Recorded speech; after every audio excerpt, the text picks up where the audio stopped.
Welcome to Mixing with Mike, and this is a mixing tip on setting mix levels using low speaker volume.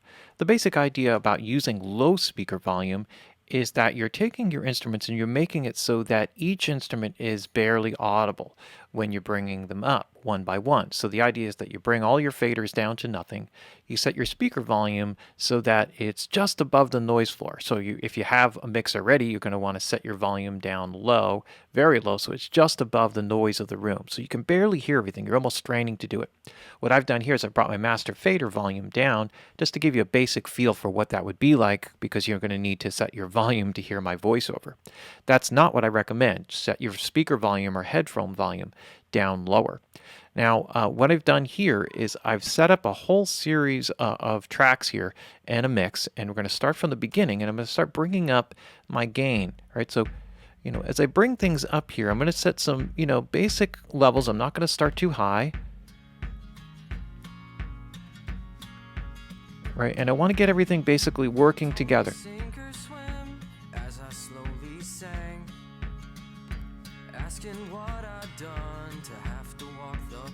And maybe I'm going to mute the vocal out and get some of the other instruments in here. That's just to add a little emphasis to the kick drum. And then there's a hi-hat.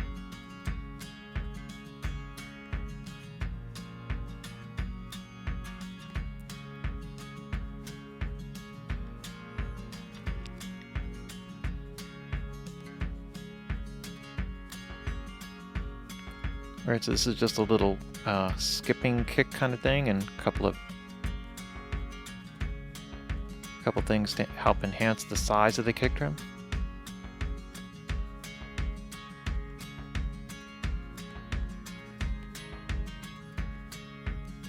And I can go back over this chorus section. This is really where a lot of the action happens.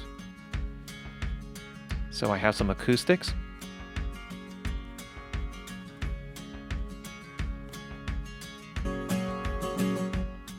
Try to get them even. And as I'm working here, I want to make sure I'm not masking things.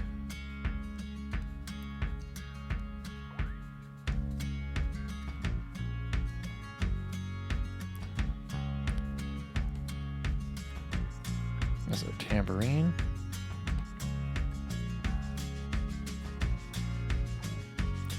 And what this does basically is it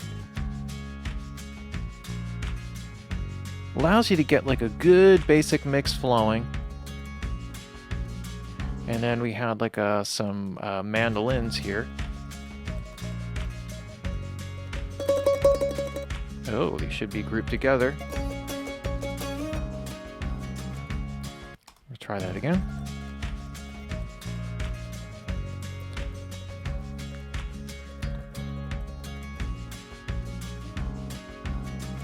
And then we got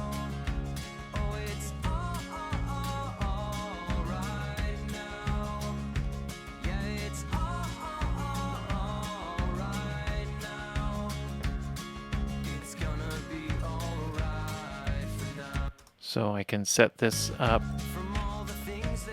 so that each track is just like have a basic good mix where I can really hear things.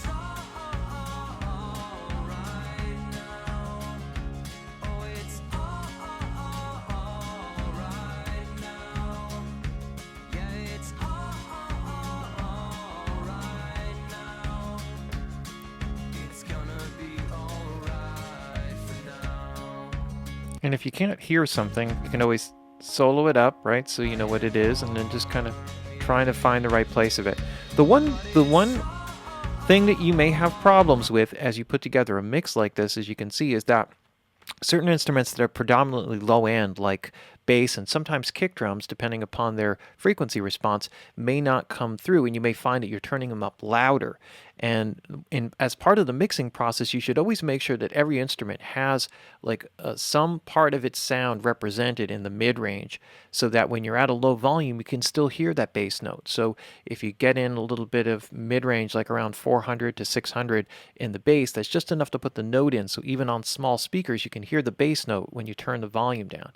As a mix tip, it's always a good idea that your mix balances should not really change as you go from lower volume to higher volume. The frequency response will change because that's part of the Fletcher-Munson curves, and the fact that our frequency response perception will change with the sound pressure level.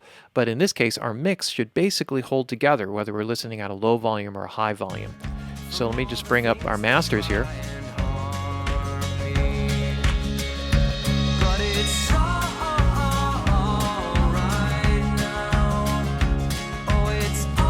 Right, so there are certain things that we can listen to, like that the kick drum is a little bit too loud and the vocal could be louder.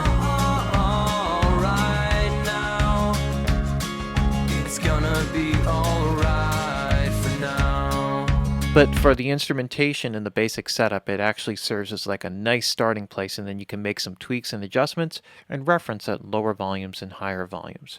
So there is just a quick mixing tip, setting mix levels with low speaker volume.